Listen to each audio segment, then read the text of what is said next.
നമസ്കാരം, മലയാളി വാർത്തയിലേക്ക് സ്വാഗതം. ഇപ്പോൾ ദാവൂദ് ഇബ്രാഹിം വിഷം ഉള്ളിൽ ചെന്ന് അതീവ ഗുരുതരാവസ്ഥയിലാണെന്ന റിപ്പോർട്ട് പുറത്തു വന്നതോടെ ഇന്ത്യയിൽ വലിയ ആഘോഷമാണ്. സോഷ്യൽ മീഡിയയിൽ നിറയുന്നത് വലിയ ചർച്ചകളും. അതിലൊന്ന് ഡോവൽ അജ്ഞാതനുമായി ചർച്ച നടത്തിയെന്ന തരത്തിലുള്ള ചിത്രങ്ങളും പോസ്റ്റുകളും ഒക്കെയാണ്. ദാവൂദിന് വിഷം കൊടുത്ത അജ്ഞാതൻ എന്ന തരത്തിൽ പ്രചരിക്കുന്ന ഫോട്ടോ രസകരമാണ്. അജിത് ഡോവലിന് അടുത്ത് ആളൊഴിഞ്ഞ കസേരയുണ്ട്, അതിൽ ആളില്ല. ആ കസേരയിലെ അജ്ഞാതനാണ് ദാവൂദിനെ കൊല്ലാൻ ശ്രമിച്ചത് എന്ന തരത്തിലാണ് ഇപ്പോൾ ചർച്ചകൾ വരുന്നത്. ഇത് മാത്രമല്ല, ഈ അജ്ഞാതൻ ഡോവലിന്റെ തുറുപ്പ് ചീട്ടാണെന്ന തരത്തിലും വാർത്തകൾ പ്രചരിക്കുന്നുണ്ട്. ഇതെല്ലാം പാകിസ്ഥാനെ അസ്വസ്ഥപ്പെടുത്തുകയാണ്. ഏതായാലും സ്ഥിതിഗതികൾ ഇന്ത്യ വിലയിരുത്തുന്നുണ്ട്.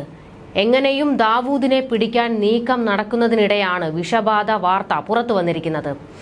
ഇതിനിടെ സോഷ്യൽ മീഡിയയിൽ നിറയുന്നത് ഇന്ത്യയിൽ നിന്നുള്ള ട്രോളുകളാണ്.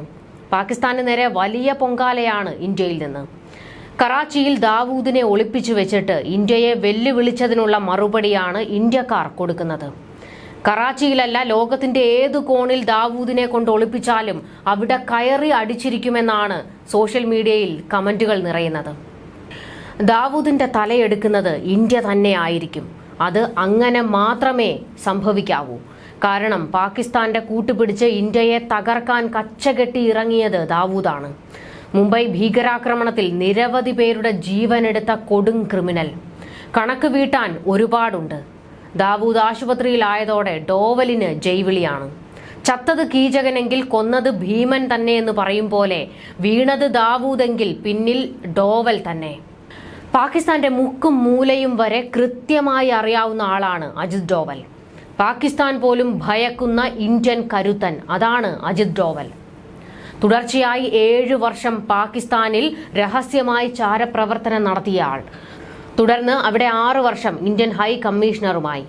പാകിസ്ഥാനിലെ ഓരോ വഴികളും അറിയാവുന്ന വ്യക്തിയായ ഡോവൽ തങ്ങളുടെ രാജ്യത്തെ തകർക്കാനും താറുമാറാക്കാനും വിഘടിപ്പിക്കാനും ശ്രമിക്കുന്ന ഒറ്റയാൾ പട്ടാളമെന്നായിരുന്നു പാകിസ്ഥാനിലെ രഹസ്യാന്വേഷണ വിഭാഗം മുൻ ഉദ്യോഗസ്ഥൻ തന്നെ സൂചിപ്പിച്ചത്. America, China, Russia, Britain, Israel എന്നിവയ്ക്ക് ശേഷം ലോകത്തിലെ ഏറ്റവും ശക്തമായ 6ാമത്തെ ഏജൻസിയായി ഹിന്ദുസ്ഥാൻ ഏജൻസിയെ മാറ്റിയ അജിത് ഡോവലിന്റെ ഘട്ടം ഇവിടെയാണ് ആരംഭിക്കുന്നത്.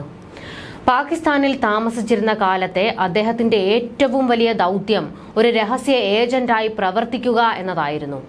7 വർഷം ലാഹോറിൽ പാകിസ്ഥാൻ മുസ്ലിമായി അദ്ദേഹം ജീവിച്ചു. പാകിസ്ഥാൻ ഇന്റലിജൻസ്, ISI ഓപ്പറേഷനുകൾ എന്നിവയിൽ ചാരപ്പണി നടത്തുക എന്ന ഏറ്റവും പ്രധാനപ്പെട്ട ദൗത്യമാണ് അദ്ദേഹത്തെ ഏൽപ്പിച്ചിരുന്നത്. പാക് ഭീകരരും ISIയുടെയും നീക്കങ്ങൾ വരെ എന്തായിരിക്കുമെന്ന് ഡോവലിന് ഊഹിക്കാൻ കഴിയും. ഡോവൽ പാകിസ്ഥാനിലെ മാധ്യമങ്ങൾക്ക് ഉറക്കമില്ലാത്ത രാത്രികൾ സമ്മാനിച്ചിട്ടുള്ള ആളാണ്. പാകിസ്ഥാൻ പത്രങ്ങളിൽ ഏറ്റവും കൂടുതൽ കാരിക്കേച്ചറായി വന്നിട്ടുള്ള ഇന്ത്യക്കാരൻ അദ്ദേഹമായിരിക്കും. പാകിസ്ഥാനെ നശിപ്പിക്കാൻ ആഗ്രഹിക്കുന്ന ഒരു ഇന്ത്യക്കാരൻ, ഒരു വീരചാരൻ, നാശത്തിന്റെയും വിനാശത്തിന്റെയും വളരെ മാരകമായ പാതയിലൂടെ സഞ്ചരിക്കുന്ന ആൾ തുടങ്ങി ഡോവലിനെ വിശേഷിപ്പിക്കാൻ പാകിസ്ഥാൻ മാധ്യമങ്ങൾ ഉപയോഗിച്ച ചില വിശേഷണങ്ങളാണ് ഇതൊക്കെ.